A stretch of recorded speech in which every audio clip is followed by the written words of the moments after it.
Revolver is the seventh album by the Beatles, meaning that Charlie and I are on week 7 of our Beatles discography dive.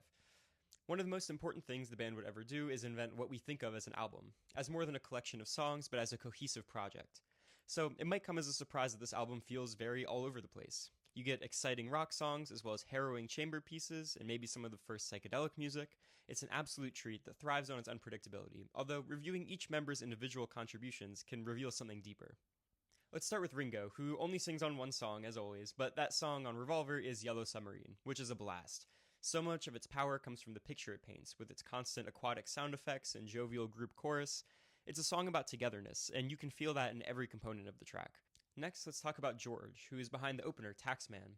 It's a tongue-in-cheek protest song that calls out real politicians who Harrison opposed for taking too much money and using that money for weapons manufacturing.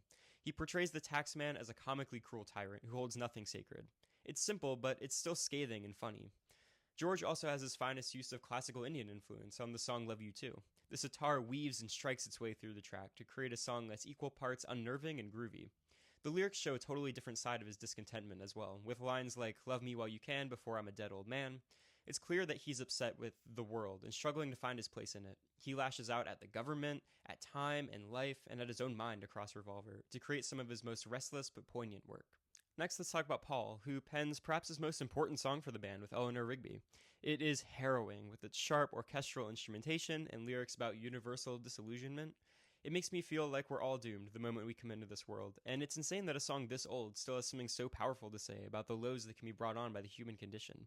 But then, on the same record, this man writes songs like Good Day Sunshine and Got to Get You Into My Life that just feel like a cloudless day with your favorite person. Paul is behind Revolver's highest highs as well as its lowest lows, and I think that indicates the intense emotions he must have been feeling at this time, given that he was on the top of the world with his music career, but simultaneously his relationship with Jane Asher was beginning to crumble. Through John's contributions to Revolver, we see perhaps the most obvious effects of the band's drug use. I'm Only Sleeping feels delirious, like you're half asleep, and then the reverse guitar provides these hazy pangs that feel in line with the song's subject.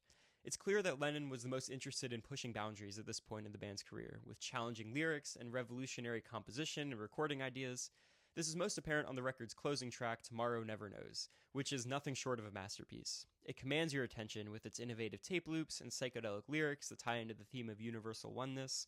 It makes me feel like I'm about to get on a roller coaster. There's a nervousness in my chest that morphs into excitement, and then back to nervousness, and then back to excitement. It's one of a kind, and would change music forever. It's astounding how many sides you see of the Beatles across this relatively short album. Because of its unpredictability, it contains entire universes of experience and emotion, and it's endlessly re-listenable and will stick with me forever.